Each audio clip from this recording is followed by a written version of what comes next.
You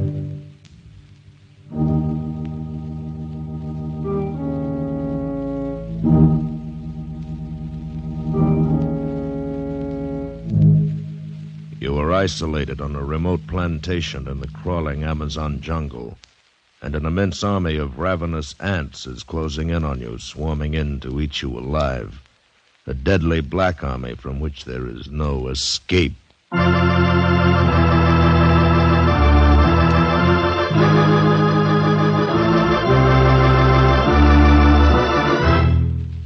Escape, produced by William N. Robeson and carefully contrived to free you from the four walls of today for a half hour of high adventure.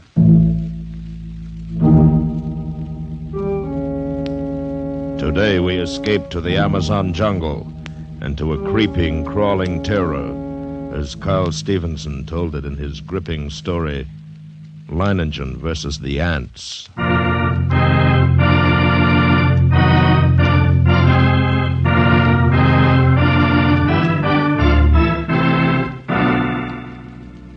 I first met Leiningen while performing my duty as district commissioner.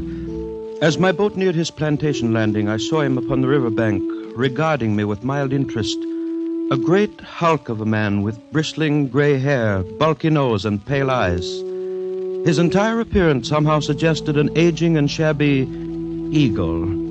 He escorted me to the terrace and had a drink brought. I came quickly to the point of my visit and issued my warning. Leiningen puffed placidly at a huge cigar and listened as I told him, unless they alter their course, and there's no reason why they should, they'll reach your plantation in 2 days at the latest. Uh-huh. Well, it was decent of you paddling all this way just to give me the tip. Tip? Commissioner, even a herd of crocodiles couldn't drive me from this plantation of mine. But these aren't creatures you can fight. They're an elemental force, a gigantic catastrophe. 10 miles long, 2 miles wide, ants, nothing but ants, and each one as big as your thumb, and each of them a fiend from hell. Unless you clear out at once, there'll be nothing left of you but a skeleton, picked as clean as your own plantation will be. I'm not getting out. But you can't fight. Yes, I can. I've got the best weapon there is, Commissioner. Intelligence. But can't I make you understand the hideous... I think it is you who do not understand. In the 3 years I've been here, I've met and defeated more than one catastrophe. Flood, drought, a plague. Events which caused many of my neighbors to flee for their lives. No, Commissioner, all my life I have lived with one creed. The human brain needs only to become fully aware of its powers to conquer even the elements. Leiningen, your obstinacy is endangering not only your own life, but the lives of your workers and their families. You don't know these ants. I tell you, you don't know these ants. But Leiningen merely sat there puffing at his cigar and regarding me with a smug grin, and I knew it was hopeless.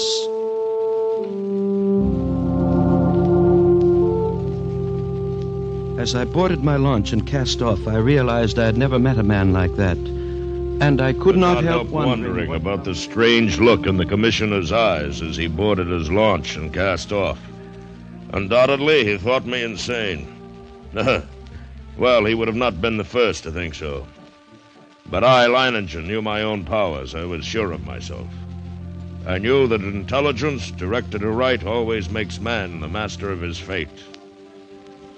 That night, I called my Indian workers together in front of the plantation house. I saw their faces go ashen with terror as I told them the ants were coming. Watched them as they milled around, muttering. I said nothing more to them. Finally, one of the men stepped forward. Blas, the foreman. Patron, we have worked hard here for these 3 years. All of us. We have built the finest plantation in this district. We all share in it. It has been a home for all of us and our families. Now, the ants come. So?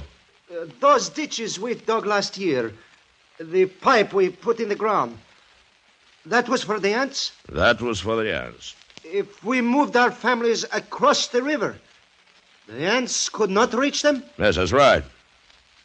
And you? The ants are mighty. We know what they can do. All of us think that You are my dear. Patron, we will stay with you and fight against the ants. I knew that the men would give me that answer. I'd counted on it. I thought of the commissioner and wondered what he would say at such unquestioning confidence. Would he still think I was insane? All that Or night, had I he could not get dismissed me Leiningen out of my mind. One man who calmly evaluated his chances against a deadly menace, coolly decided he could win and was willing to stake his life on it, to risk a horrible death for it. It was terrifying. And yet, it was fascinating. The next morning, I sent for my assistant. Together, we went to the huge map of the district which hung from a wall of my office and checked the last reported position of the ants. Last night they had reached here, about 70 miles above this fork in the river. Traveling southeast? Yes. Directly toward Leiningen. Toward whom, sir? That plantation at the bend in the river belongs to a man named Leiningen. When would you say the ants will reach there? Oh, I don't know. I imagine about tomorrow noon. Tomorrow noon, still time. Still time? What do you mean, sir? Why, nothing.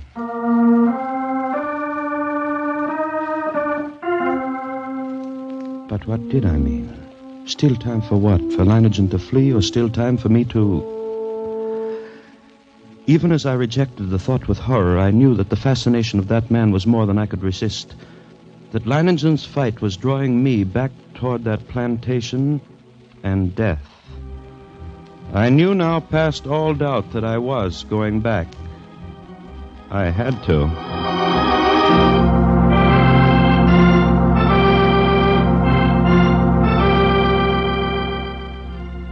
It was 10 o'clock in the morning when I rounded the bend and saw Leiningen's plantation before me. I put in at the dock and tied up the launch. Then I saw him, standing on the bank above me, arms folded, stubby cigar in his mouth, and that same smug grin on his face. I made my way up to him. Well, back with another warning, Commissioner? No? Back to stay a while? Yes. No. You don't seem very surprised. No, I'm not. You expected me? I thought you'd be back. Yeah, come along. We've got some horses. You'll want to ride around the plantation. Take a look at the defenses I've rigged up. Yes, I'll want to see the defenses. And the ants. We'll be getting a glimpse of them before long, I should think. Yes. The ants.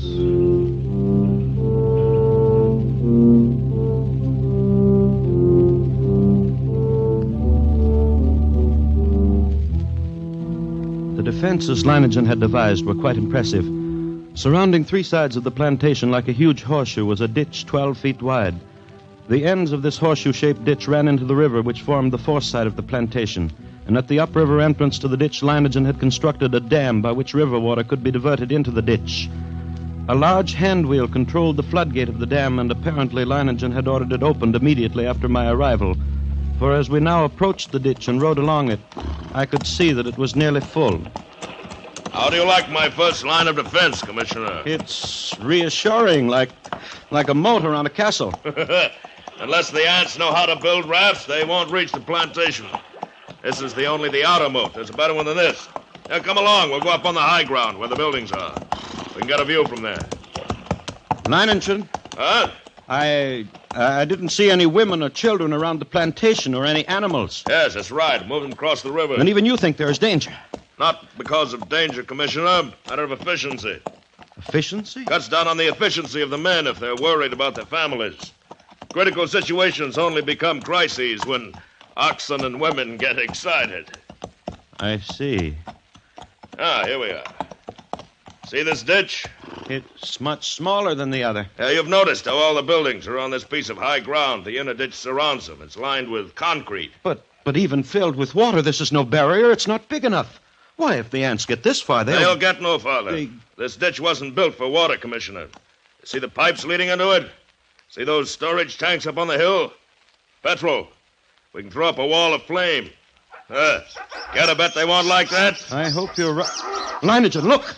Over at the edge of the jungle, all those animals. Yes, running like the wind. Everything from jaguars to monkeys. Good heavens. Remember, they don't have any ditches. But can they escape? They'll be all right as long as they don't get caught between the river and the ants. They can outrun the crawlers. But if they get trapped, it's either the ants or the crocodiles. Commissioner, look! Look over there on the horizon. There are your ants. Look at them.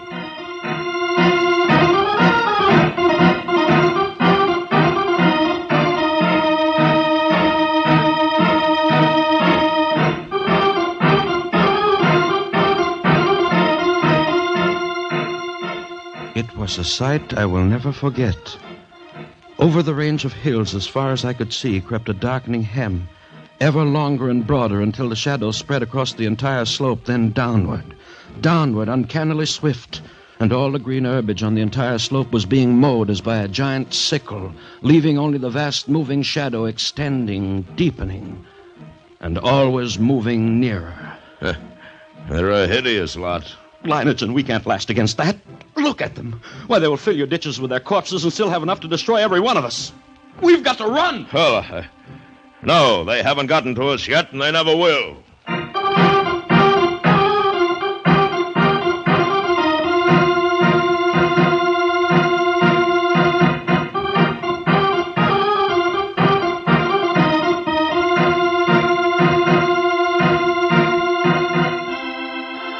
The hostile army was approaching in perfect formation. No human battalions, however well drilled, could ever hope to rival the precision of that advance. Along a front that moved forward as uniformly as a straight line, the ants drew nearer and nearer to the water ditch. As they approached, two outlying wings of the army detached themselves from the main body and started marching along the sides of the ditch, no doubt expecting at some point to find a crossing. And during this hour-long flanking movement, the main army remained still.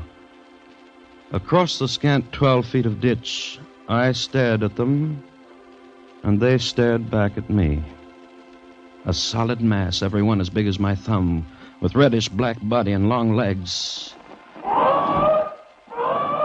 Suddenly, a sound so unearthly as to freeze our blood jerked our heads in the direction of the jungle on the far side of the ditch.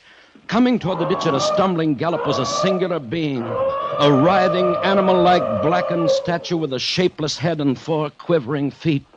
It was a stag, covered over and over with ants. Leiningen threw up his rifle, and the stag fell lifeless to the ground, its agonies at an end. Horrified as I was, my curiosity impelled me to glance at my watch. I had to know how long the ants would take.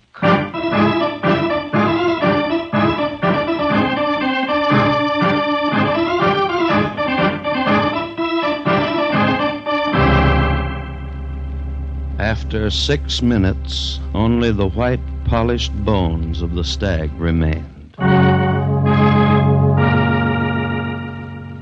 Now I could see a change in Leiningen. Gone was the sporting zest of the novel contest. In its place was a cold, violent purpose.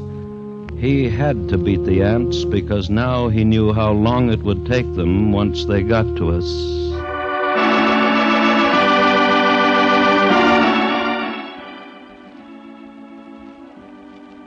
Around 4 in the afternoon, the ant scouts having found no crossing, there was a stirring among the main army.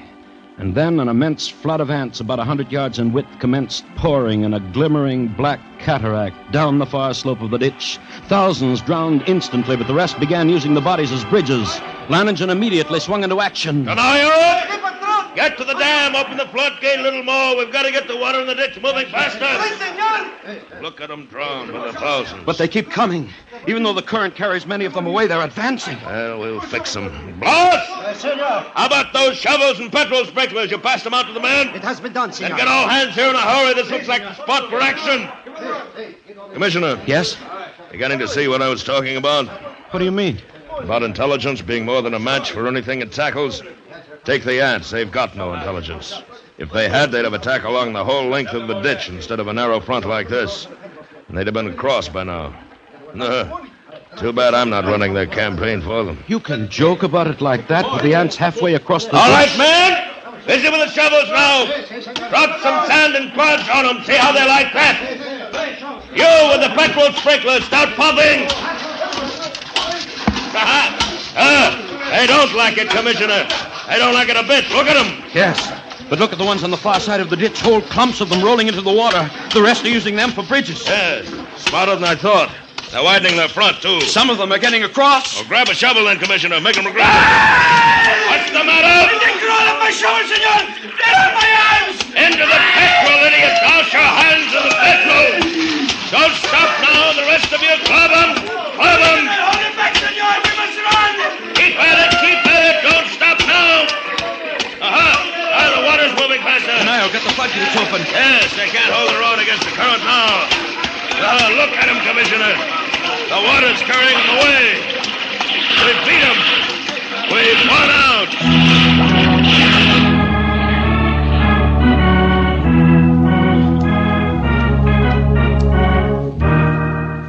It was true. Leiningen had won, at least the opening round. The floodgates were left open to forestall any night crossing, but when dawn came, the dark blanket was still there, motionless across the ditch. Then we noticed a feverish activity on the other side of the plantation. Here, a grove of tamarind trees lined the far end of the ditch, and every tree swarmed with the crawling insects. But instead of eating the leaves, they were merely gnawing through the stems so that a thick green shower fell steadily to the ground. Well, it looks as if it's feeding time for our friends, eh?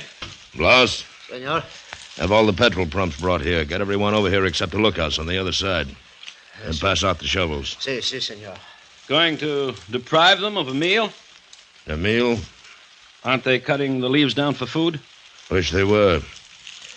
Looks like I underestimated them when I said they didn't have intelligence. What do you mean? I said if they wanted to get across, they'd have to have rafts. That's just what they've got. Those leaves are their rafts. Even as he spoke, the leaves went tumbling down the far bank by the thousands. The current drew them away from the bank, and each leaf carried several ants.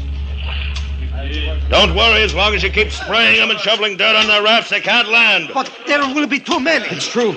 Look, more leaves in the ditch all the time. Why, they'll have a solid carpet to walk across in a minute. Not so fast, Commissioner. I've still got a trick up my sleeve for them. The water! The ditch is drying up. Yes, of course it's drying up. That's the plan. Those are the orders I sent to the dam. Are you mad? As soon as it's empty, what's to prevent the ants? Look! The water's way down. It's almost dry. They'll be able to come across the bottom. They'll not make it. The man at the dam will have opened the gates by now. To flood the ants? Right. But what a chance to take. If anything should Aha! happen. Here it comes. Here comes the water. How we'll give the crawlers in the ditch a good ride. Out into the river. There. Look at them go.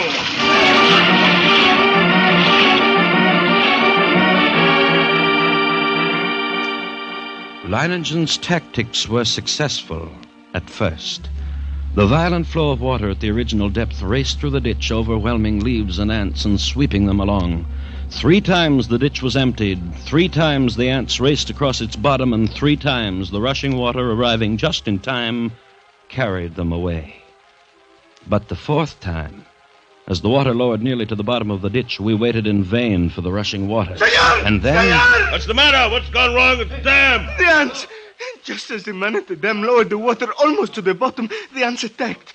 Before he could open the floodgate, he was almost surrounded. He ran. The ants kept coming. They are across the ditch. Leiningen stood motionless, absorbing the news of his defeat without a word.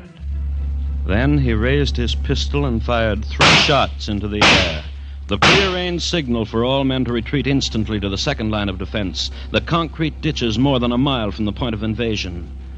Soon after we arrived there, the natives commenced strangling in, silently. Leiningen waited until all of them had gathered. Then he spoke to them.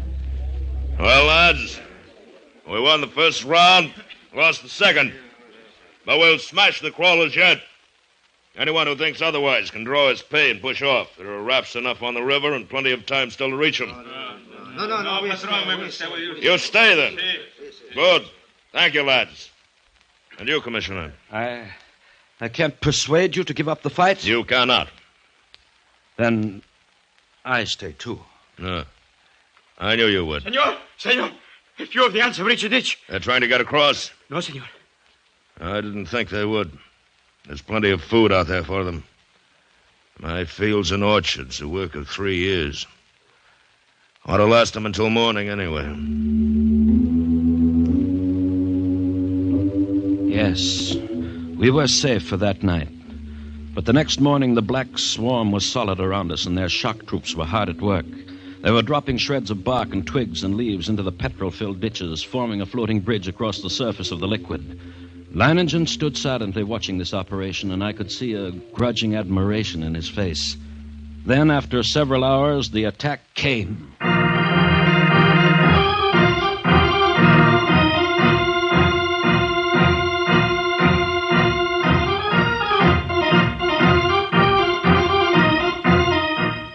Down the ditch they poured, millions of them, and across the bridge of twigs, rapidly approaching the inner side. Leiningen sat motionless, watching them. Leiningen, for the love of God, don't sit there like a statue. They'll be on us in a moment. Let them fill the ditch first. No. All right. Everyone back. Get back. Blas. Hand me the torch. Si, senor. Now we'll see how our friends like a little heat. The flames from the ditch shot into the air, devouring ants by the millions. It was some time before the petrol burned down to the bed of the ditch, but when it did, the devils came back for more. Again, Leiningen fired the ditch to destroy them, and still again they came on. But at each successive firing, the task of the ants grew easier because of the film of ash which now covered the petrol. As they returned to the assault time after time, a slow, sickening horror crept into my mind. I looked quickly at Leiningen, then at the petrol tanks. He read my gaze and nodded slowly. That's right, Commissioner. We could hold them off forever if our supply of petrol was unlimited, but it isn't. We've got enough to fill the ditch once more. But, Leiningen, isn't there any way at all? We've got to do something. Yes, I know. There must be a way. There must... Yes. What is it? We'll flood the whole plantation. Flood? But how? The river's higher than any point except this high ground we're on. Huh? If the river was dammed all the way, it'd overflow that stone breakwater and flood the whole plantation. But... We've got to close the floodgate at the dam. That'll do it. You're mad. The dam is more than a mile away. More than a mile of ants. Lads, listen to me.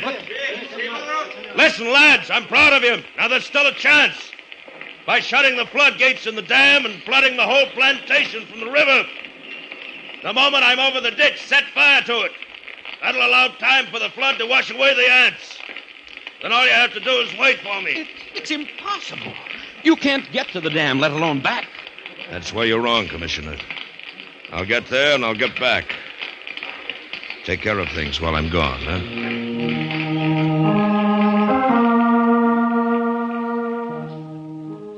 I watched him as he calmly pulled on high leather boots, drew gauntlets over his hand and stuffed the spaces between breeches and boots and gauntlets and arms with petrol-soaked rags. He shielded his eyes with close-fitting mosquito goggles and plugged his nostrils and ears with cotton. Then the natives drenched his clothes with petrol. Blas, who acted as doctor to the men, smeared a salve over him, and finally Leiningen was ready. And as he stood calmly surveying ready for the run, I realized that this was as it should be. I, Leiningen, would meet the ants and defeat them. Or be defeated by them. No. Leiningen versus the ants. Yes, it was right that it should be like this. But now there was no more time for thought, only action. I took a deep breath, then bounded across the ditch and among the ants. I ran in long, equal strides, and with one thought, one sensation in my being, I must get through. I dodged the trees and shrubs. Except for the split seconds my soles touched the ground, the ants would have no opportunity to alight on me. I ran on. I was halfway to the dam before I felt ants under my clothes and a few on my face. I struck at them mechanically, scarcely conscious of their bites. And the dam grew toward me slowly. The distance grew less. Finally, only 100 yards away. 50. And I was there. I gripped the ant-covered wheel. But hardly had I seized it when a horde of ants flowed over my hands and arms. I strained. Slowly the wheel turned. Turned more. The floodgate was swinging, slowly shut. And then it was shut. And the water was rising. Rising behind the breakwater. Closer to the top. Closer. And then it was spilling over. The flooding of the plantation had begun. I let go of the wheel and started back through the ants. I was coated from head to foot with the fiends. Tongues of fire stabbed at me as they bit into my flesh. Almost lost my head with the pain as I ran, knocking ants from my body, brushing them from my bloody face. And then one bit me just below the rim of my goggles. I managed to tear it away, but its agony of the bite and its venom drilled into the eye nerves. I saw now through circles of fire into a milky mist. I was almost blinded, but I knew that if I tripped and fell... Well, I ran on, my heart pounding as if it would burst, blood roaring in my ears, a giant's fist battering my lungs. Then I could see dimly that wall of flame at the ditch, but it was too far away. I could not last half that distance. I stumbled. I fell. I felt myself being swarmed over, devoured. I tried to rise. A great weight. Then suddenly the vision of the half-devoured stag in my brain. 6 minutes, then nothing but bones. I couldn't let it happen to me. I couldn't die like that. To my feet. Drag myself forward. Toward the flame. The ditch. The ring of flame. Closer now. Only a little farther. It seemed we had waited for hours when all at once, through the blazing ring around us, an apparition hurtled and fell full length on the ground. It was Leiningen, alive with ants, unconscious, with glazing eyes and lacerated face. We rushed to him, stripped off his clothes, and tore at the ants that covered him. His body seemed almost one open wound. In one place, I could see a white bone.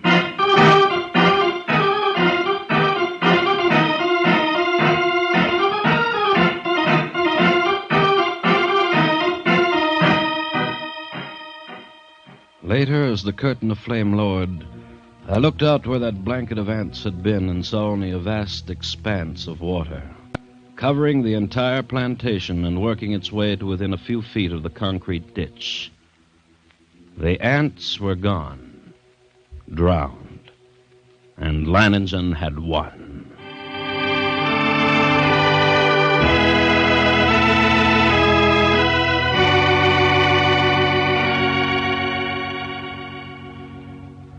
He lay on his bed, his body swathed from head to foot with bandages, but alive, and still in command.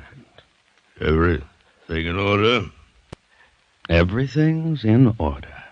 I told you I'd come back. Nah. Even if I am a bit streamlined.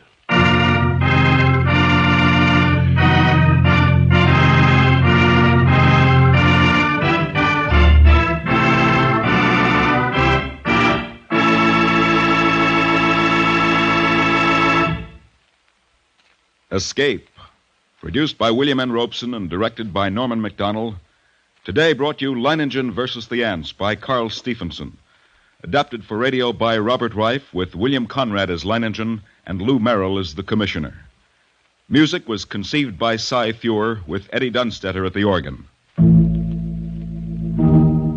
Next week... You are groping through a dark alleyway in the French Quarter of New Orleans, with terror driving you on, and always before your eyes is the malevolent stare of a voodoo man, striking you with a deadly curse from which you must escape.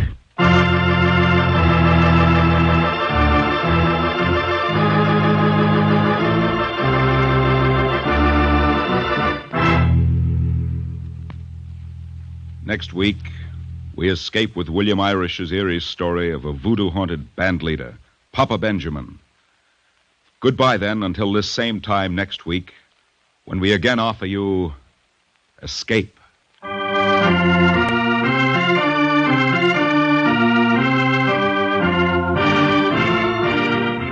This is CBS, the Columbia Broadcasting System.